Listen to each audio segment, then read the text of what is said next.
Selamat pagi, selamat siang, selamat sore, selamat malam, Pak Nana dan seluruh jajaran tim pengajar metodologi penelitian.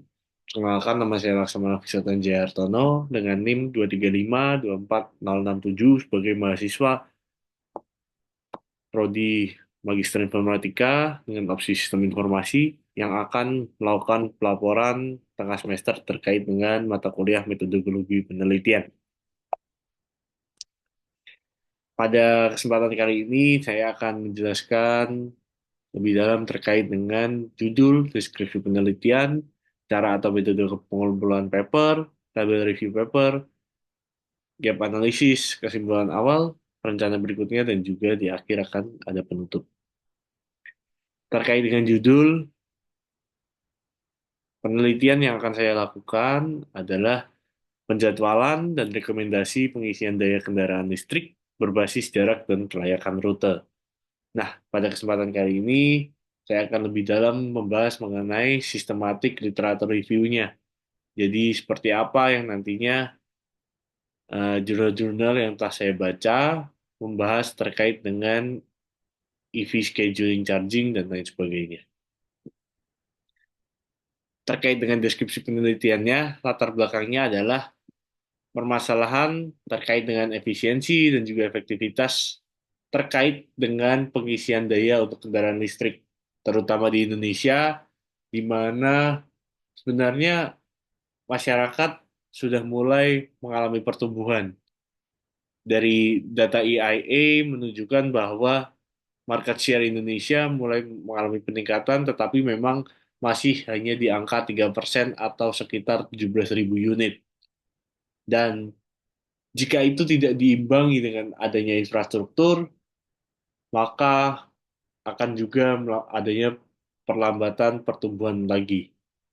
Oleh karena itu, untuk mengimbangi dan juga bersamaan dengan perkembangan infrastrukturnya, maka diperlukan sistem atau model digital twin untuk daripada scheduling EV charging itu sendiri.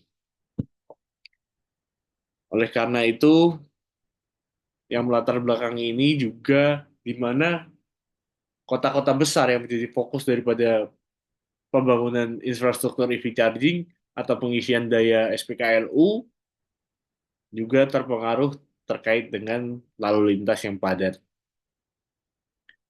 Pada penelitian saya kali ini, research question-nya adalah bagaimana algoritma yang efektif untuk pengoptimalan, penjadwalan, dan juga lokasi pengisian daya pada kendaraan listrik. Jadi, yang nantinya akan saya review dari jurnal-jurnal adalah bagaimana sebenarnya penelitian terdahulu itu menggunakan algoritma seperti apa, dampaknya seperti apa. Oleh karena itu, saya dapat mengusulkan atau mendapatkan algoritma yang terbaik yang nantinya saya modelkan untuk eh, mengatasi atau menjembatani permasalahan ini. Sehingga nantinya dengan adanya SLR akan membantu untuk mengidentifikasi teknologi dan pendekatan yang ada serta menemukan daripada gap atau research gap yang ada pada penelitian-penelitian sebelumnya dalam optimalisasi pengisian daya EV atau kendaraan listrik. Cara atau metode pengumpulan data yang saya lakukan adalah dengan menggunakan Scopus untuk melakukan filtering berdasarkan keyword dan juga logic booleannya.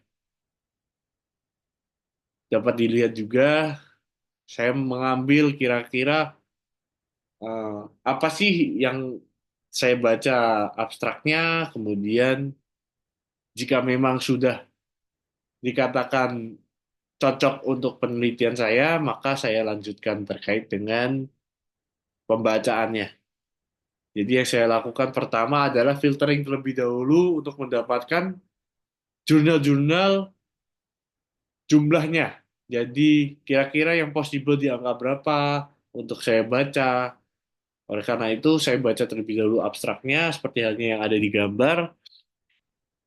EV charging and taxi, kenapa saya ambil ini? Karena ada masukan dari dosen pembimbing untuk mengkaitkannya dengan taksi atau dari swasta seperti itu. Sehingga saya mencari lebih dalam terkait dengan EV charging dan juga taksi. Untuk yang awal-awal saya kaitkan dengan smart city, smart energy, dan lain sebagainya. Seperti itu. Setelah itu didapatkan hal seperti ini yang saya download atau saya ekspor dari hasil Scopus. Kenapa saya menggunakan Scopus? Karena lebih mudah untuk generate daripada judulnya, abstraknya, dan lain sebagainya, sehingga saya tinggal bisa baca abstrak dalam satu filenya saja. Dan di Scopus juga bisa langsung 200 jurnal sekaligus, seperti itu. Oleh karena itu saya baca apakah cocok atau tidak, yes or no, seperti itu, untuk tahapan awalnya. Jika sudah, maka lanjut ke tahapan berikutnya, saya baca secara keseluruhan, untuk nantinya saya ringkas lagi, kira-kira apa sih research problem pada penelitian tersebut, lalu algoritma yang digunakan apa, hasilnya seperti apa, kelebihannya apa, dan kekurangannya seperti apa. Detail daripada hasil review paper yang sudah saya buat ada di link yang saya cantumkan di halaman ini. Nah, berdasarkan jurnal-jurnal yang telah saya baca, terdapat gap analisis, yakni sebagian besar model penjawaban atau scheduling EV berbasis data statis. Jadi bisa dibilang kurang responsif berdasarkan data yang sekarang itu lebih fluktuatif. Sehingga kita memerlukan data real time daripada lalu lintas dan juga permintaan energi yang berubah-ubah. Oleh karena itu, sepertinya untuk penelitian ini, saya menggunakan data dari Google Maps API untuk mendapatkan detail daripada tiap rutenya itu sendiri. Selain itu juga terdapat minimnya integrasi daripada perilaku pengguna dan juga data real time dalam optimasi EV charging tersebut. Oleh karena itu, dengan adanya gap tersebut, maka eh, perlu dilihat bahwa EV ini penting untuk diatasi agar sistem pengisian daya atau charging-nya menjadi lebih responsif, terutama di kota-kota besar yang sering mengalami kemacetan. Hal ini semakin relevan juga di mana EV yang di negara-negara lain, khususnya di Eropa dan juga Asia-Asia lain, juga sudah mulai mengalami peningkatan, tetapi memang di Asia Tenggara, seperti Vietnam dan juga Thailand, sudah mengalami peningkatan. Jika dibandingkan dengan Indonesia, memang masih cukup jauh Indonesia tertinggal. Dan penelitian ke depan perlu juga mengeksplorasi model-model untuk menggabungkan data real time dengan tren AI, machine learning, dan lain sebagainya. Seperti itu. Berdasarkan jurnal yang telah saya baca, kesimpulan awal yang saya dapatkan adalah metode machine learning dan juga optimasi matematis ketika digabungkan kemungkinan besar memiliki potensi untuk pembuatan EV scheduling, EV charging, EV charging scheduling yang lebih baik seperti itu. Sehingga untuk penelitian yang kemudian akan saya lakukan adalah bagaimana saya mencoba untuk menggabungkan dua model tersebut.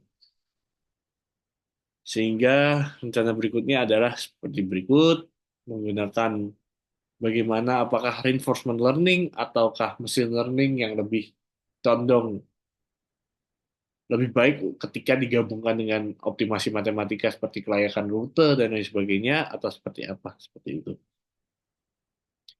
Dan berikut merupakan uh, mind map daripada apa yang nantinya akan saya kerjakan daripada platformnya itu sendiri jika digabungkan dengan charging stationnya untuk menghasilkan digital twin untuk mendapatkan data secara real time yang kemudian digunakan untuk scheduling itu sendiri seperti itu. Dan dapat disimpulkan bahwa penelitian ini akan mencoba untuk menggabungkan optimasi matematika dengan machine learning sehingga akan diharapkan mampu menghasilkan rekomendasi dan juga kelayakan jalan berdasarkan data-data yang telah dikumpulkan terkait dengan titik-titik SPKLU yang ada. Mungkin sekian laporan terkait dengan sistematik literatur review yang telah saya lakukan terkait dengan penelitian saya. Mungkin terima kasih atas perhatiannya. Jika ada yang ingin ditanyakan, langsung saja di kolom komentar atau didiskusikan seperti itu. Terima kasih Pak Nana dan seluruh tim jajaran. Izin menutup. Terima kasih.